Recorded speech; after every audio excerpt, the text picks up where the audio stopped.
Hello guys, welcome to my channel BL Hindi planet. तो आज मैं लेकर आई हूँ ABO डिज़ायर का एपिसोड 2। तो चलिए स्टार्ट करते हैं, लेकिन उससे पहले अगर आप मेरे चैनल पर नए हैं तो सब्सक्राइब ज़रूर कीजिएगा। तो एपिसोड की स्टार्टिंग वहीं से होती है जहाँ पर गातुन उस पेन ड्राइव को देने के लिए हुआयोंग के अपार्टमेंट गया रहता है। लेकिन जैसे ही वो वहाँ पर अपने बॉस को देखता है तो उसे बुरा लगता है, क्योंकि वो उसे कहीं ना कहीं तो पसंद करता ही था। हुआयोंग उससे माफ़ी भी मांगता है कि मैंने आपके ऑफ डे में भी आपको डिस्टर्ब किया। तो ये सुन कर के गाओतुन कहता है कि नहीं, कोई बात नहीं, और फिर वो उसे दे करके जाने लगता है। और तभी शिनवान आगे आते हुए कहता है, लगता है कि तुम बड़ी जल्दी में हो। कोई बात नहीं, तुम जा सकते हो। वैसे भी मेरे पास बहुत से असिस्टेंट्स हैं, अगर तुम नहीं भी रहोगे तो मैं सब कुछ अच्छे से हैंडल कर लूँगा। तो ये सुन कर के गाओतुन कहता है कि मैं समझ सकता हूँ। और फिर वो अपने हाथ को छुपाने लगता है, क्योंकि जो उसका फेरेनम होता है वो फिर से हीट करना स्टार्ट कर चुका होता है। उसके बाद गाओतुन कहता है कि अगर आपको किसी भी चीज़ की ज़रूरत हुई तो आप मुझे बोल सकते हैं। और तभी शिनवान कहता है कि नेक्स्ट डे जब तुम काम पर आओ तो मेक श्योर कि तुम्हारे बॉडी से ये स्मेल नहीं आनी चाहिए। अपने आप को अच्छे से क्लीन करके आना। तुम्हें अच्छे से पता है कि मुझे इस ओमेगा के स्मेल से कितनी ज़्यादा नफरत है, तो प्लीज़। और फिर वो दरवाज़ा अंदर से बंद कर लेता है। वहीं हम देखते हैं कि जो हुआयोंग और शिनवांग दोनों फ्रेंड होते हैं, और शिनवान यहाँ पर अपने फ्रेंड यानी कि हुआयोंग के शिफ्टिंग में हेल्प करने आया था। लेकिन वो जैसे ही अंदर आता है तो वो देखता है कि हुआयोंग उसके फ़ोन को लेकर के शेन के फ़ोटोज़ को चेक कर रहा था। तो वो कहता है कि तुम मेरे फ़ोन के साथ क्या कर रहे हो। तो वो कहता है कि कुछ नहीं, बस मैं मिस्टर शेन के IG को चेक कर रहा हूँ कि उन्होंने कोई पोस्ट डाला है या नहीं। ये सुन करके उसका फ्रेंड यानी कि शिनवान कहता है कि तुमने उस ID को ना जाने कितनी बार चेक किया है, जिसमें सिर्फ कुछ ही फ़ोटोज़ अपलोड हुई है, और तुम्हारे इस तरह से बार बार उस चीज़ को देखने से वो चेंज नहीं होने वाला। तो हुआयोंग कहता है ओके ओके, मैं समझ गया। लेकिन ये बताओ कि तुमने मिस्टर गाओ यानी अपने सेक्रेटरी से ये क्यों कहा कि उनके बॉडी से जो स्मेल आती है वो बहुत गंदी है, बल्कि वो तो बहुत अच्छी है, फ्रूटी टाइप्स। तो तुम ऐसा क्यों बोल रहे थे उसे। ये सुन कर के वो कहता है कि तुमसे क्या मतलब है, वो मेरा काम है, तुम इससे दूर रहो। तभी वो कहता है कि अरे तुम ना बहुत ज़्यादा रूड हो, और तुम अगर ऐसे ही रहोगे ना तो कोई भी तुमसे प्यार व्यार नहीं करने वाला। तो शिनवांग कहता है कि ये भी मेरा काम है, इसे मैं समझ लूँगा, और कोई मुझे प्यार करे या ना करे मुझे कोई फ़र्क नहीं पड़ता। तो हुआयोंग कहता है कि ठीक है बाबा, मैं समझ गया। उसके बाद हम नेक्स्ट सीन में देखते हैं मिस्टर शिन को, जो कि अपने सेक्रेटरी से कहता है कि जो दवाइयाँ हमने बनवाने के लिए ऑर्डर दिया है तो क्या वो बन रही है या नहीं, क्योंकि अब हमें उसकी बहुत ज़्यादा नीड पड़ रही है, और अगर हमारी कंपनी इस चीज़ को सीरियस होकर काम नहीं करेगी तो हम सच में बहुत पीछे रह जाएंगे और जल्दी हमारा सब कुछ डूब जाएगा। पर मैं किसी भी कीमत पर ऐसा नहीं होने देना चाहता, क्योंकि इन सब के शिकार मेरे डैड भी हो चुके हैं, और मैं किसी भी कीमत पर अपने डैड को बचाना चाहता हूँ। और अब हमारे टीम के पास बहुत कम वक्त बचा है, सारी कंपनीज हमसे आगे निकल रही है, और अगर ऐसा ही हाल रहा तो मुझे मिस्टर शिनवांग के पैरों में गिर करके माफ़ी मांगनी पड़ेगी, उनसे हेल्प लेना पड़ेगा, तो मैं वो भी करूँगा, क्योंकि यहाँ पर मेरी बात डैड की हो रही है। तुम समझ रहे हो या नहीं। और ये सब बोल करके वो अपने ही असिस्टेंट को सुनाने लगता है। उसके बाद उसका असिस्टेंट उससे सॉरी कहता है, और वो कहता है कि मैं जल्द ही इन सब को अच्छे से कवर करने की कोशिश करता हूँ, और जल्द ही मैं आपको इस चीज़ पे अपडेट भी दूंगा। ये सुन करके वो कहता है कि ठीक है, अब तुम जा सकते हो। तो वो वहाँ से चला जाता है। उसके जाते ही मिस्टर शिन काम करने लगता है, पर तभी उसके फ्रेंड का कॉल आता है। वो कहता है कि चलो हम लोग हैंग आउट करने चलते हैं। मिस्टर सेन उसे मना करते हुए कहता है कि मुझे बहुत काम है तो मैं नहीं आ सकता, लेकिन उसका फ्रेंड उसे कैसे तैसे कन्विंस कर लेता है, और वो कहता है कि जो एक्स होल्डिंग का ओनर का जो बेटा है वो यहाँ पर आने वाला है, और अगर हमारी उनसे थोड़ी सी भी कनेक्शन होती है तो हमारे लिए फ़ायदा हो सकता है, जिससे कि मिस्टर सेन भी मान जाते हैं। उसके बाद मिस्टर सेन वो क्लब में आकर के बैठते हैं जहाँ पर उसका फ्रेंड भी बैठा था। वो दोनों ड्रिंक कर रहे होते हैं। तभी मिस्टर सेन कहते हैं कि मुझे बहुत बोरिंग लग रहा है, मुझे जाना चाहिए। पर उसका फ्रेंड उसे रोक लेता है, और उसके बाद वो उस एक्स होल्डिंग के बेटे के बारे में बोलने लगता है कि वो मतलब आज तक किसी ने भी उसे देखा नहीं है और वो एक मिस्ट्री से कम भी नहीं है। मतलब कि वो अपनी बड़ी सी कंपनी को चलाता है बिना किसी को अपना चेहरा दिखाए ही। और वो उसके बारे में बहुत अच्छा बोलने लगता है कि वो बहुत ज़्यादा सक्सेसफुल है, बहुत ज़्यादा ही दिल से काम करता है। और ये सब सुन कर के मिस्टर शन कहता है कि वो बहुत ज़्यादा एरोगेंट भी तो हो सकता है ना, मतलब कि वो उसे बिना देखे ही नापसंद कर रहा होता है। वही हम दूसरी तरफ देखते हैं कि जो हुआयोंग होता है वो भी उसी क्लब में ड्रिंक सर्व कर रहा होता है। जहाँ वो एक टेबल पे आता है तो वहाँ के कुछ लोग वहाँ पर बैठे होते हैं, पर एक लड़का होता है जो कि हुआयोंग को देख कर के पहली नज़र में ही इम्प्रेस हो चुका होता है। वो कहता है कि चलो तुम हमारे साथ ही ड्रिंक करो, पर हुआयोंग उसे मना कर देता है और वो कहता है कि मैं ऐसा नहीं कर सकता, मुझे दूसरे टेबल्स पे भी ड्रिंक सर्व करना है। और वो जाने लगता है, लेकिन वो आदमी उससे ज़बरदस्ती करने लगता है। वहीं दूसरी तरफ जो शेंग का फ्रेंड होता है अभी भी वो उस लड़के की तारीफ कर रहा था, जिससे कि मिस्टर शेन कहता है कि बस भी करो, मुझे उसके बारे में नहीं सुनना है। तो वो कहता है ठीक है, तुम उसके बारे में सुनना नहीं चाहते लेकिन उससे हेल्प ज़रूर लेना चाहते हो, ये क्या लॉजिक हुआ। तो वो कहता है कि देखो, अपने बुरे वक्त में ना किसी को भी फ्रेंड बनाना पड़े तो वो करना पड़ता है, इट्स अ बिजनेस। और वो कहता है कि ठीक है, अब मैं बाद में मिलूंगा तुमसे, मुझे जाना होगा। और फिर वो वहाँ से जाने लगता है और फिर वो भी उसी रास्ते से गुजर रहा होता है जहाँ पर वो आदमी हुआयोंग को परेशान कर रहा था और वो उसे एक रूम में खींच करके लेकर जाने वाला होता है। लेकिन तभी हुआयोंग मिस्टर शिन के हाथ को पकड़ लेता है, जिससे कि मिस्टर शिन भी रुक करके पीछे पलटता है तो वो देखता है कि वहाँ पर हुआयोंग है। वो कहता है कि प्लीज़ हेल्प मी। उसके बाद जो मिस्टर शिन होता है वो उस आदमी को खींच करके दूसरे साइड करता है। वहीं दूर खड़े कुछ लोग आपस में बात कर रहे होते हैं कि एक ओमेगा के लिए यहाँ पर 2 अल्फा लड़ रहे हैं। और तभी जो मिस्टर शेन होता है वो अपने फेरोनॉम्स के पावर को यूज़ करता है और वो उस आदमी को नीचे गिरा देता है। तो बाकी जो लोग होते हैं वो समझ जाते हैं कि ये एस सेक्शन के अल्फा है, जो कि बहुत ज़्यादा स्ट्रांग होते हैं। और वहीं जो दूसरा बंदा होता है वो उसके फेरोनॉम की पावर की वजह से धीरे धीरे सब कुछ खोने लगता है, मतलब कि उसकी सांसें अटकने लगती है, लगता है कि वो मर ही जाएगा। और उसके बाद फिर वो लोग सभी उस क्लब के मैनेजर के सामने खड़े होते हैं। मिस्टर शिन वहाँ पे बोलते हैं कि यहाँ पर कैसा सिस्टम है, एक आदमी आपके स्टाफ को परेशान कर रहा है और आप इन सब पे ध्यान नहीं देते क्या। तो वो जो वहाँ का मैनेजर होता है वो उसे ट्रबल के लिए माफ़ी मांगता है और बहुत कुछ बोल बोल करके उसे कन्विंस करता है कि ऐसा कुछ भी नहीं है, ये इसका पहला दिन था इसलिए ऐसा हुआ, हम लोग अपने स्टाफ के साथ कभी कुछ गलत नहीं होने देते। तो मिस्टर शन भी कहता है कि ठीक है, अगली बार से ये सब ध्यान रखना। और तभी जो मैनेजर होता है वो हुआयोंग से कहता है कि तुम्हें इनसे माफ़ी मांगना चाहिए और इन्हें थैंक यू बोलना चाहिए। तो वो भी ऐसे ही करता है। तो जो मिस्टर शन होता है वो कहता है कि इसकी कोई ज़रूरत नहीं है, वैसे भी उस लड़के की गलती थी। उसके बाद फिर वो बार बार सॉरी वॉरी बोलते रहता है। उसके बाद वो जाने लगता है। तभी जो उसका मैनेजर होता है वो कहता है कि तुम जाओ, इन्हें छोड़ कर के आओ। तो वो बाहर आता है और बाहर आने के साथ ही जो मिस्टर सिन होता है वो कहता है कि मुझे नहीं पता था कि तुम इतने बिजी रहते हो, ऑफिस में भी इतना सारा काम करते हो तुम और यहाँ पर भी ये सब कर रहे हो। तो वो कहता है कि मिस्टर शेन, मुझे क्या आपका नंबर मिल सकता है, पर मिस्टर शेन उसे मना कर देता है। और उसके बाद फिर वो वहाँ से चला जाता है। फिर नेक्स्ट डे का सीन दिखाया जाता है जहाँ पर जो मिस्टर शेन होता है वो अपने ऑफिस में बैठा काम कर रहा होता है। तभी वहाँ पर उसका असिस्टेंट आ जाता है। फिर वो उसे एक्स कंपनी के बारे में कुछ बताने लगता है। उसके बाद फिर वो एक एनवलप आगे करते हुए कहता है कि ये मिस्टर हुआयोंग ने आपको दिया है।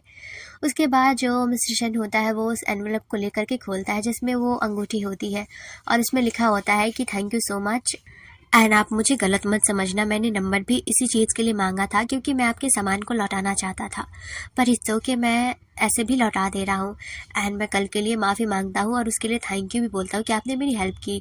तो ये सब पढ़ करके वो अपने उस एनवलप को साइड कर देता है। उसके बाद जो उसका असिस्टेंट होता है वो वहाँ से चला जाता है। उसके जाते ही वो उस एनवलप को डस्टबिन में डाल देता है और कुछ सोचने लगता है। थोड़ी देर सोचने के बाद वो उस एनवलप को दोबारा से डस्टबिन से उठाता है और अपने ड्रॉर में रख देता है। दूसरे सीन में हमें हॉस्पिटल का सीन दिखाया जाता है जहाँ पर मिस्टर शिन का जो भाई होता है, स्टेप ब्रदर, वो डॉक्टर से कहता है कि अब मेरे डैड की हालत कैसी है। तो वो कहता है कि उनकी हालत अभी भी वैसी है, कुछ भी चेंज नहीं हुआ है। जिस पे वो डॉक्टर पे गुस्सा होते हुए कहता है कि मेरा भाई कर क्या रहा है, क्या उसे डैड की फिक्र नहीं है।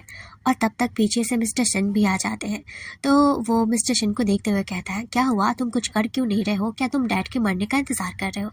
एक तो तुम्हें सीईओ की कुर्सी मिल गई है तो तुम उस पर राज करने लगे हो। ये नहीं देखा जा रहा तुमसे कि डैड की हालत कैसी है।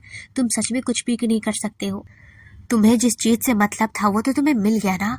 तो ये सुन करके जो मिस्टर शिन का असिस्टेंट होता है वो कहता है कि आप बोल भी क्या रहे हैं, आपको आइडिया भी है कि मिस्टर शिन अपने डैड के लिए क्या कुछ नहीं कर रहे, कहाँ कहाँ उन्हें जाना पड़ रहा है, सब कुछ वो कर रहे हैं सिर्फ अपने डैड को बचाने के लिए। आपने देखा है, आप तो कुछ भी नहीं कर रहे बल्कि। और फिर वहाँ पर तीनों की बहस हो जाती है।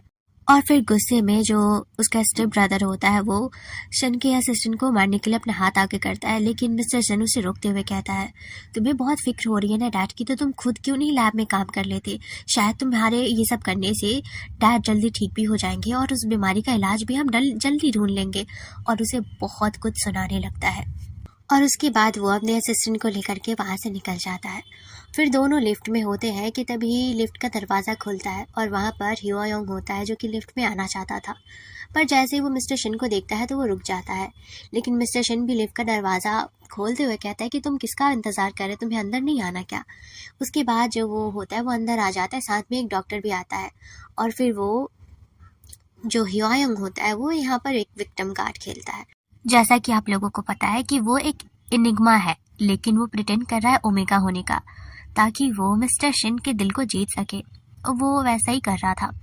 तो वही लिफ्ट में उसके साथ वो डॉक्टर भी आ जाता है और फिर डॉक्टर उसकी बहन के कंडीशन के बारे में बताने लगता है कि अगर हम जल्दी उनकी सर्जरी नहीं करते हैं तो उनकी जान खतरे में हो सकती है और आपको इतने पैसे जमा करने होंगे। ये सुनकर के हुआ योंग कहता है कि मैं पैसे कैसे भी करके आपको जमा दे दूंगा, पर प्लीज़ मेरी बहन का इलाज कीजिए। पर डॉक्टर उससे कहता है कि हॉस्पिटल के रूल के खिलाफ होगा, जब तक आप पैसे जमा नहीं देती तब तक हम सिर्फ बचाने की कोशिश करेंगे, सर्जरी नहीं हो पाएगी। उसके बाद डॉक्टर वहाँ से चला जाता है। तो मिस्टर शिन उसे देखते हुए कहता है कि तुम अब तक इतने पैसे जमा नहीं कर पाए क्या?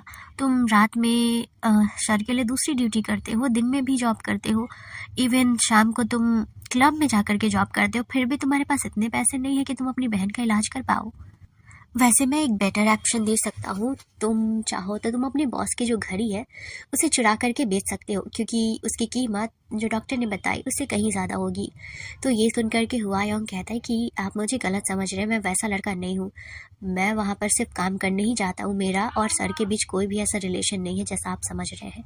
और वो इतना बोल करके गुस्से से उस लिफ्ट से निकल जाता है। फिर हम नेक्स्ट सीन में देखते हैं कि जो गाओतुन होता है वो हॉस्पिटल आता है अपनी बहन के बिल को भरने के लिए, लेकिन नर्स उसे बताती है कि बिल तो ऑलरेडी पेमेंट हो चुका है। और यहाँ पर आप लोग कंफ्यूज हो सकते हो, तो मैं बता दूँ कि जो ह्यूआ योंग है वो गौतम की बहन को अपनी बहन बता करके मिस्टर शिन के नज़रों में अपनी जगह बनाना चाहता है। और ये सब उसके गेम का ही एक पार्ट है जो कि मिस्टर गौतम को पता भी नहीं है। और फिर वो नर्स से उसकी इन्फॉर्मेशन पूछता है तो वो बता देती है कि एक हैंडसम सा लड़का था जो लंबा भी था और एक अल्फा था और उसका नाम मिस्टर शिन होता है। तो ये सुन करके वो सोचने लगता है कि कहीं ये उसके बॉस तो नहीं है। और फिर डायरेक्ट वो अपने बॉस के कैबिन में आता है और फिर वो उससे थैंक यू कहता है।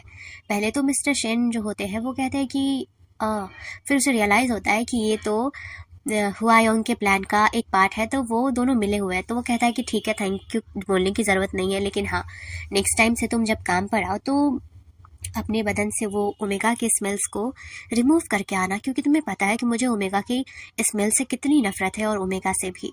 तो वो कहता है कि ओके सर, आपको कोई प्रॉब्लम नहीं होगी, और इतना बोल करके वो चला जाता है। तो मैं आपको बता दूं कि जो मिस्टर शेनवान है उसे भी गातुन से प्यार तो है, लेकिन वो जेलस फील करता है इसलिए क्योंकि जो गातुन ने एक सिनेरियो बनाया है, फेक सिनेरियो, जहाँ पे उसका एक लवर है जो कि ओमेगा है और ये खुद बीटा है। तो मिस्टर शिनवान को लगता है कि ये जो ओमेगा की स्मेल है ना वो गातुन के बॉडी से नहीं बल्कि उसके पार्टनर से आती है, और जो मिस्टर शिनवान है वो उसके पार्टनर से जेलस हो रहा है, और इसलिए वो अपने कड़वे शब्द उसके सामने यूज करता है। क्योंकि प्यार तो मिस्टर शेनवान को भी है, लेकिन जेलिसी भाई सबसे इम्पोर्टेंट होती है, वो कैसे छूट सकता है इन लोगों से। उसके बाद हम नेक्स्ट सीन में देखते हैं कि जो मिस्टर शेन होते हैं वो अपने फ्रेंड्स के साथ फिर से उसी क्लब में आते हैं और आज वो एक लड़की को साथ लेकर आए थे जिसकी बॉडी से फ्लावर्स की स्मेल आ रही थी। तो उसका फ्रेंड कहता है कि क्या हुआ तेरे टेस्ट को, आज बदल गया क्या? तो वो कहता है कि फ्लावर्स का टेस्ट इतना भी बुरा नहीं होता, और ये सब वो हुआयोंग के बारे में सोच करके ही बोल रहा था। तो वो कहता ठीक है कोई बात नहीं। और तभी शिन देखता है कि उसके फ़ोन में एक मैसेज आया, तो वो उसे पढ़ने लगता है जो कि हुआयोंग का ही होता है, और वो पढ़ ही रहा होता है कि तभी उसका कॉल आ जाता है और वो कहता है कि मैं हुआयोंग हूँ। और ये उसका फ्रेंड सुन लेता है, तो वो कहता है कौन हुआयोंग, और ये कौन है? पर जो मिस्टर शिन होते हैं वो उसकी बात को इग्नोर करके हुआयोंग से बातें करने लगते हैं। तो हुआयोंग कहता है कि मुझे नहीं पता कि आप मेरी हेल्प क्यों कर रहे हैं, लेकिन आपने जो भी हेल्प किया ना वो मेरे लिए बहुत है, और मैं आपके सारे पैसे चुका दूंगा धीरे धीरे करके, जैसे जैसे मेरे पास आते जाएंगे। थैंक यू सो मच कि आपने मेरी बहन का बिल पे कर दिया है। और क्या आप इस सैटरडे को फ्री हैं? तो वो कहता है कि नहीं मैं फ्री नहीं हूँ। फिर वो कहता है कि मैं अपने फ्रेंड्स के साथ पार्टी कर रहा हूँ, तो तुम आ सकते हो उसमें। उसके बाद फिर नेक्स्ट सीन में दिखाया जाता है कि हुआयोंग उस एड्रेस पे जाता है जहाँ पर पार्टी होने वाली होती है, मतलब फ्रेंड्स के बीच का। तो वहाँ पे उसके गार्ड रोकने लगते हैं। तो वो कहता है कि मुझे मिस्टर शिन ने बुलाया है, लेकिन गार्ड को उसकी बातों पे यकीन नहीं होता क्योंकि वो बहुत सिंपल सा एक गरीब लड़का बनकर ही गया होता है। तो वो उसे जाने नहीं दे रहा होता है, लेकिन तभी वहाँ पर मिस्टर शिन आ जाते हैं, और जैसे ही गार्ड्स को पता चलता है तो वो उसे परमिशन दे देते हैं। और फिर जो हुआयोंग होता है वो अंदर आता है, तो उसे खुद ही अजीब लग रहा होता है कि यहाँ पर सभी फॉर्मल ड्रेस में है और वो फिर ऐसे अजीब से ड्रेस में आ गया। वो कहता है कि मुझे वापस चला जाना चाहिए। तो वो कहता है कि नहीं, तुम आए हो तो तुम्हें चलना चाहिए। और फिर वो अपने ग्रुप के साथ बैठा देता है उसे। फिर सभी खाना खा रहे होते हैं। कुछ लोग जो शिन के फ्रेंड होते हैं वो उसे टीस भी कर रहे होते हैं। उसके बाद जो शिन का एक फ्रेंड होता है वो उसे टच वच करने लगता है, जैसे कि हुआयोंग को भी अच्छा नहीं लगता।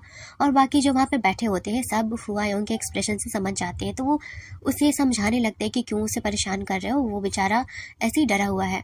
तो वो कहता है कि इसमें गलत क्या है, नॉर्मल तो मैं इसे परेशान कर रहा हूँ, नॉर्मल बात है, फ्रेंडशिप में तो होता रहता है। पर ये सब देख करके तो मिस्टर शिन को जेलसी हो ही रहा था, पर उसे बहुत गुस्सा भी आ रहा था अपने फ्रेंड्स पे। और तभी उसका फ्रेंड कहता है कि देख, ये ना लगता है कि बहुत डिफरेंट है, तो अगर कभी तेरा मन भर जाए इसे तो मुझे दे देना, क्योंकि ये काफ़ी क्यूट है। इसके साथ मेरी जोड़ी बहुत अच्छी लगेगी। और फिर वैसे ही करके बातें बातें करके वो लोग खाने पीने लगते हैं। फिर लास्ट में जब सब ड्रिंक करके पार्टी ख़त्म करके निकल रहे होते हैं, तभी जो फ्रेंड होता है वो बार बार हुआयोंग के करीब आने की कोशिश करता है और वो उसके साथ चलने लगता है। लेकिन जो मिस्टर शन होते हैं वो उसे धक्का दे देते हैं। वो कहते हैं कि तुम अपने घर जा सकते हो, मैं इसे देख लूँगा। फिर वो हुआयोंग को देखते हुए कहता है कि चलो मैं तुम्हें घर ड्रॉप कर दूँ, वैसे भी तुम्हारे लिए सेफ़ नहीं होगा, तुमने ड्रिंक भी कर लिया है। और फिर दोनों कार में बैठ करके वहाँ से निकल जाते हैं। रास्ते में हुआयोंग उसे एक चार्ट दिखाते हुए कहता है कि मैं इसके अकॉर्डिंग आपके सारे पैसे पे करते जाऊँगा। मैं मानता हूँ कि थोड़े पैसे कम दे रहा हूँ, लेकिन मेरे सैलरी के हिसाब से मेरे लिए इतना ही हो पाएगा। पर डोंट वरी, मेरे पास जैसे जैसे पैसे आएंगे मैं आपको सारे पैसे ट्रांसफ़र कर दूंगा। तो मिस्टर शिन कहते हैं कि तुम्हें पैसे देने की ज़रूरत नहीं पड़ सकती है, एक आसान रास्ता है तुम्हारे लिए। अगर तुम मेरा पार्टनर बनते हो, मेरे लवर बनते हो, तो मैं ये सारे पैसे माफ़ कर दूंगा। पर जो हुआयोंग होता है वो कहता है कि नहीं, मैं आपको पैसे दे दूंगा टाइम पर। जिससे कि जो मिस्टर शिन होते हैं वो कहते हैं कि ठीक है कोई बात नहीं। और फिर धीरे धीरे जो हुआयोंग होता है वो सो जाता है। फिर जैसे उसकी आँख खुलती है तो वो देखता है कि उसका घर आ चुका था। तो जो मिस्टर शिन होते हैं वो कहते हैं कि चलो मैं तुम्हें तुम्हारे रूम तक ड्रॉप कर देता हूँ। तो वो कहता है कि नहीं, मेरा गली ना बहुत गंदा होता है, तो आप वहाँ पर नहीं जाइए तो ज़्यादा बेहतर होगा। और उसके बाद वो उसे थैंक यू बोल करके कार से निकल जाता है। और ये एपिसोड यहीं पे ख़त्म होता है। तो आई होप आप लोगों को मेरा एक्सप्लेन करना अच्छा लगा हो। सो मिलते हैं नेक्स्ट एपिसोड में। Bye bye.